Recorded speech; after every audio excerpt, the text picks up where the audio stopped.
Question है कि हमें वास्तविक संख्याओं का समुच्चय दिया हुआ है, ठीक है। वास्तविक संख्याओं का समुच्चय में जो संबंध हमें आर दिखाया है ए बी, ठीक है, कुछ इस तरीके से कि ए लेस देन किसका है, बी स्क्वायर का है। ध्यान दीजिएगा हमारा समुच्चय जो है और पूरा का पूरा वास्तविक संख्या से, या कि आपको बहुत काम आने वाला है, ठीक है, वास्तविक संख्याओं से है।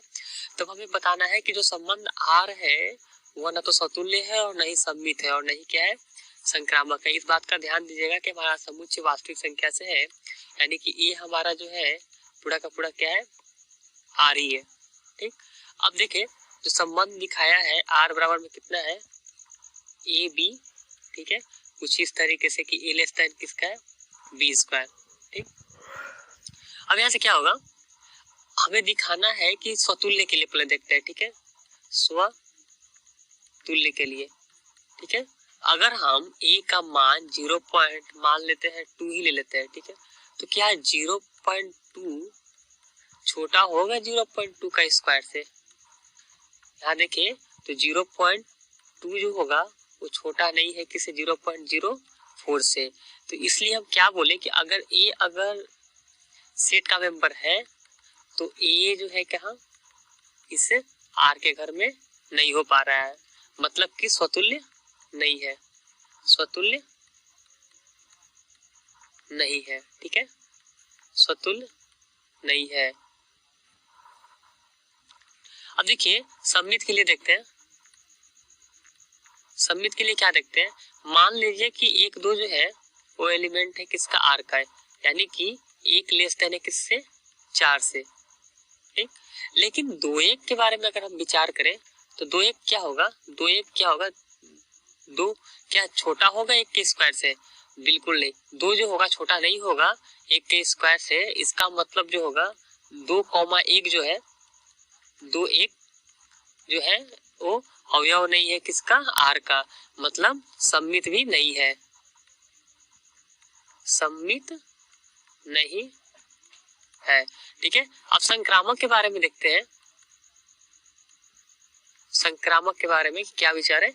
तो क्या होता है कि अगर ए बी और बी सी, ठीक है, अगर ए बी और बी सी अगर उस संबंध से है तो ए सी को भी कहाँ होना चाहिए था, उस संबंध में होना चाहिए, ठीक। अगर हम मान लें कि 3 2 किसका है, संबंध है आर का, मतलब कि 3 जो है लेस देन है किससे, 2 का स्क्वायर, यानी कि 3 लेस देन है 4 से, ठीक। और 2 जो है 2.5, ठीक है, एलिमेंट है आर का, तो यहाँ हम दे दे √2.5, ठीक। मतलब कि 2 जो होगा लेस देन होगा √2.5 का स्क्वायर, यानी कि 2 लेस देन किससे, 2.5, लेकिन ये भी सही है। लेकिन जो हमारा देखिए पहला और आखिरी टर्म, यानी कि 3 और √2.5, क्या ये आर में होगा, तो यहाँ क्या होगा 3 लेस देन 2.5, क्या ये सही है, बिल्कुल नहीं। 3 जो होगा वो 2.5 से छोटा नहीं है, यानी कि 3 और √2.5 जो होगा वो अवयव नहीं होगा आर का। तो यहाँ हमने क्या देखा कि 3 2, ठीक है, और 2.5 जो है वो आर के घर से है, लेकिन हमारा 3 सॉरी यहाँ पे अंडर, ठीक है, लेकिन 3 और √2.5 जो होगा वो एलिमेंट नहीं है किसका, आर का, मतलब हमारा दिया गया संबंध जो है वो संक्रामित नहीं है, ठीक है, वो संक्रामित नहीं है। अब कोई भी ऐसा ले सकते हैं इससे छोटा, ठीक है, ऐसा आप यहाँ पे एग्जांपल, दूसरा एग्जांपल कैसे आप चूज कीजिएगा कि यहाँ पे जो भी लीजिए, ठीक, इससे छोटा जो होगा वो सी वाले को रखिए, ठीक, ऐसा रखिए कि संबंध में पहला वाला जो होगा तीसरे वाले से छोटा हो जाए, तब भी हम क्या दिखा पाएंगे कि संक्रामक नहीं होगा। तो हमें पता चला कि जो हमारा दिया गया जो संबंध है वह ना तो स्वतुल्य है, न ही सममित है और न ही संक्रामक है। धन्यवाद। दोस्तों हमें प्रश्न दिया गया है कि जांच कीजिए क्या समुच्चय है जिसमें 6 अवयव हैं, 1 2 3 4 5 6, इस समुच्चय में है ना, इस समुच्चय में क्या हमारा जो संबंध आर है ना, आर जिसके अवयव हैं प्रथम घटक है ए, दूसरा घटक है बी, इस प्रकार है कि जो बी है वह ए से एक अधिक है ना, बी जो है ए से एक अधिक है। तो हमें बताना है कि यह जो संबंध है स्वतुल्य, सममित या संक्रामित है कि नहीं। तो चलिए देखते हैं। देखिए सबसे पहले तो मैं इस संबंध को कार्तीय गुणज के रूप में लिखना चाहूंगा, है ना। तो देखिए ये जो हो जाएगा ये कुछ इस प्रकार रहेगा। यदि यहाँ पे देखिए जो बी है, ए से क्या होना चाहिए, एक अधिक होना चाहिए, ठीक है। बी जो है एक ए से एक अधिक होना चाहिए। तो जब ये एक है तो ये हमारा क्या होगा, एक अधिक, तो ये हो जाएगा 2। अगर ये 2 है तो ये हो जाएगा हमारा 3, 3 का 4, 4 का 5, 5 का 6, ठीक है। और 6 का 7 नहीं हो सकता, हमें इन्हीं में से लेना है। ये संबंध जो है हमारे इसी समुच्चय से लेना है। तो अगर आप यहाँ 6 लेते हैं तो ये 7 होना पड़ेगा, और 7 तो यहाँ पे है नहीं, ठीक है, इस समुच्चय में, इसलिए ये वाला हम ले लेंगे। हमारा जो संबंध बनेगा ये इतना होगा, ठीक है। अब देखिए आप यहाँ पे हमें क्या चेक करना है, स्वतुल्य, सममित और संक्रमित, ठीक है। तो यहाँ पे आप देखिए कि स्वतुल्य में होता क्या है, दोनों घटक एक समान होते हैं, ठीक है। तो स्वतुल्य चेक कर लेते हैं। चूंकि यहाँ हम देख रहे हैं 1,1, 2,2, है ना, ये सब हमारे संबंध में नहीं दिए गए हैं, है ना। स्वतुल्य में होता क्या है, दोनों घटक एक समान होते हैं। तो ऐसा कोई इसमें क्रमित युग्म में नहीं दिया गया है जिसमें दोनों घटक समान हो, तो है ना, इसलिए यह क्या है, हमारा स्वतुल्य नहीं है, स्वतुल्य नहीं है, ठीक है। अब सममित चेक कर लेते हैं। सममित, तो देखिए सममित में क्या होता है, यदि 1,2 यहाँ उपस्थित है तो 2,1 भी यहाँ उपस्थित होना चाहिए, है ना। तो यहाँ लिख लेते हैं, चूंकि 1,2 तो हमारे संबंध में दिया गया है ना, परंतु 2,1 हमारे संबंध में उपस्थित नहीं है, ठीक है। इसलिए जो हमारा ये संबंध है यह सममित भी नहीं है ना। हमारा संबंध है सममित नहीं है, ठीक है। अब संक्रामक देखते हैं।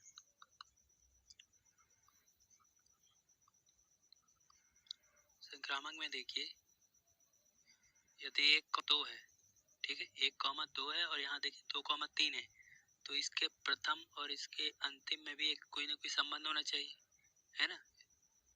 तो देखिए यहाँ पे 1,2 और 2,3 है, लेकिन 1,3 यहाँ पे उपस्थित नहीं है, ठीक है। हम ऐसा कर लेंगे, चूंकि 1,2 और 2,3 हमारे संबंध में दिया गया है ना, परंतु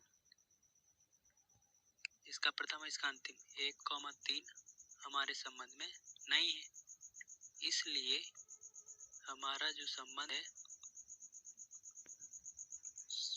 संक्रामक भी नहीं है। उम्मीद करता हूँ आपको समझ आया होगा। धन्यवाद दोस्तों। सिद्ध कीजिए कि वास्तविक संख्याओं के समुच्चय R में R जो संबंध R दिया है वह है A, B क्रमित युग्मों में संबंध ये इस प्रकार है कि A B से बड़ा या बराबर है द्वारा परिभाषित संबंध R स्वतुल्य तथा संक्रामक है किंतु सममित नहीं है। तो देखते हैं, देखिए हमें संबंध क्या दिया गया है, हमारा संबंध दिया गया है कि क्रमित युग्मों के दो घटक A और B हैं, है ना, इस प्रकार है जो कि A बड़ा या बराबर है B से, ठीक है। और A और B कहाँ से लिए गए हैं, वास्तविक संख्याओं के समुच्चय R से लिए गए हैं। तो सबसे पहले अपन स्वतुल्य चेक कर लेते हैं। तो स्वतुल्य में क्या होता है, दोनों अवयव एक समान होते हैं, है ना। तो A B की जगह क्या हो जाएगा, A A हो जाएगा। तो स्वतुल्य में हम देखते हैं कि यदि हम A का A से संबंध देखते हैं तो ये क्या हो जाएगा, हमारे पास A, A आ जाएंगे और हम देख रहे हैं कि A बड़ा या बराबर है A से, तो ये बिल्कुल सत्य है। क्योंकि कोई भी संख्या अपने से बराबर तो होती है, तो अगर ये बड़ा या बराबर लिखा है तो ये इसे संतुष्ट करता है। तो हमारा जो ए है हमारे संबंध आर में आ रहा है, इसलिए है ना, इसलिए यह स्वतुल्य है, स्वतुल्य है। अब हम सबमिट चेक कर लेते हैं।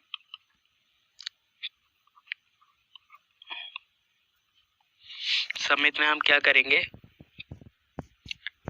कि अगर ए आर बी हमारे संबंध में आता है ना, ए आर बी का मतलब होता है, ए आर बी का मतलब होता है कि ए बी इस प्रकार किए हुए हैं कि ए हमारा बी से बड़ा या बराबर है, ठीक है,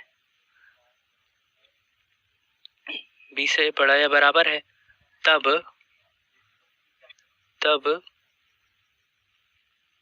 बी आर ए अर्थात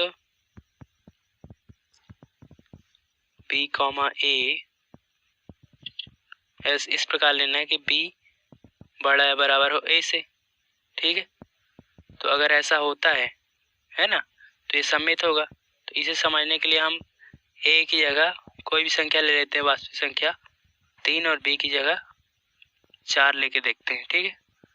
तो देखते हैं हम, अगर ए आर बी पहले चेक कर लें, ये क्या हो जाएगा हमारा, इससे हमारा आएगा इस संबंध से कि अच्छा इसको हम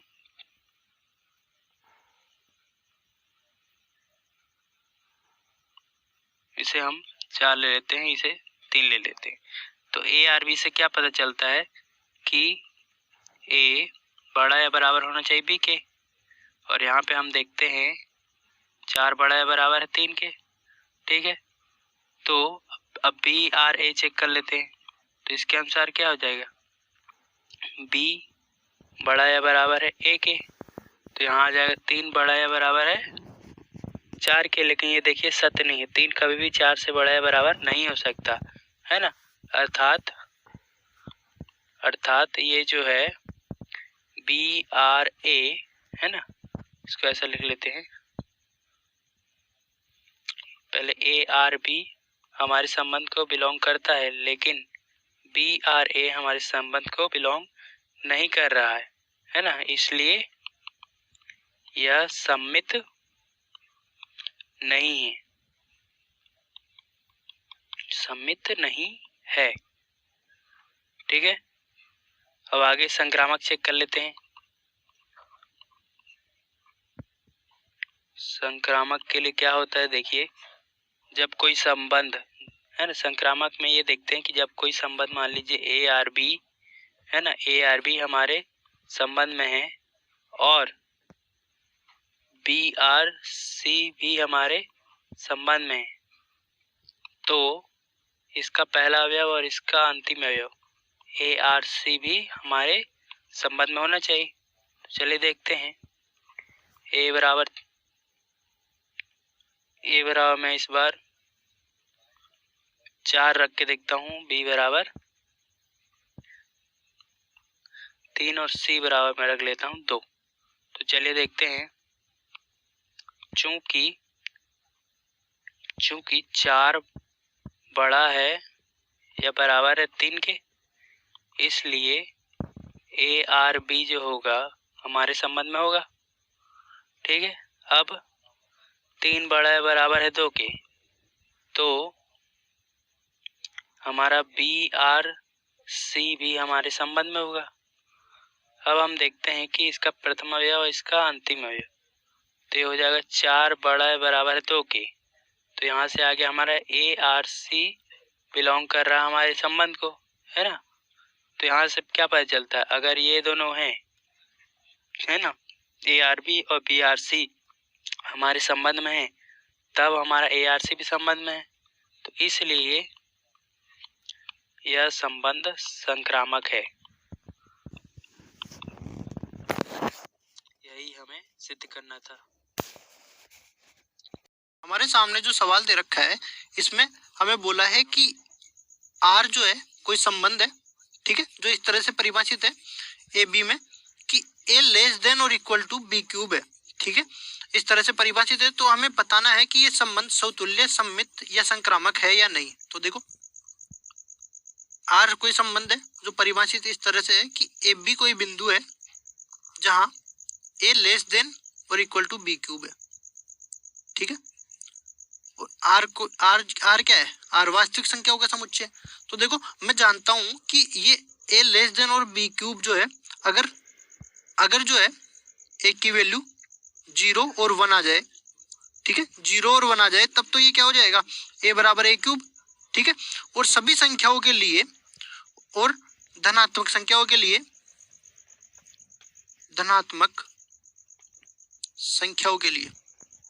धनात्मक संख्याओं के लिए क्या हो जाएगा, ए लेस देन ए क्यूब, ठीक है। देखो 2 लेस देन 8 होता है, ठीक है।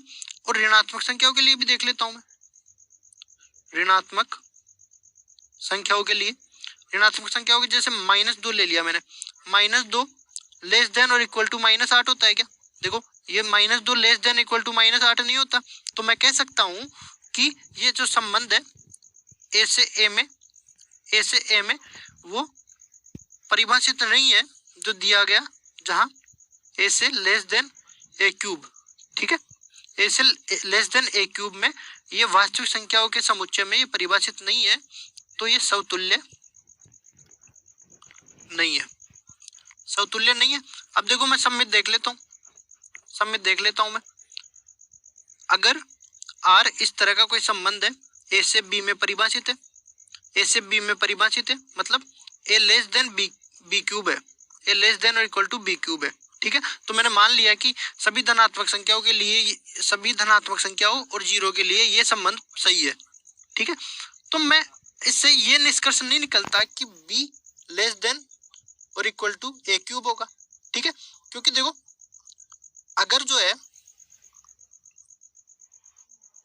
अगर मैं यहाँ पे ए बराबर ले लूं 1 और बी बराबर ले लूं 2, ठीक है, तो मैं जानता हूं कि ए 1 लेस देन और इक्वल टू 8 होगा, ठीक है।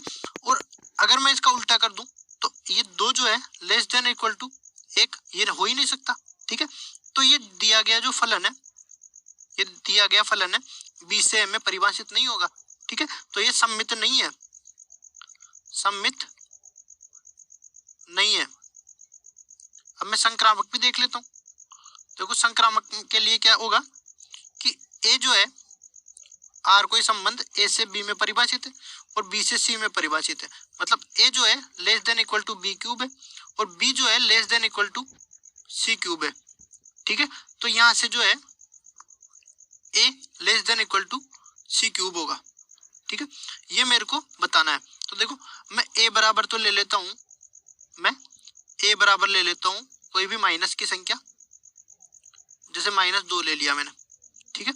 और बी बराबर मैंने ले लिया -1, ठीक है। और मैंने ले लिया सी बराबर, अब देखो मैं अगर एक का मान तो ले लूं अपने पास, एक का मान ले लूं मैं 3, ठीक है। देखो इधर एक का मान तो ले लूं मैं 3,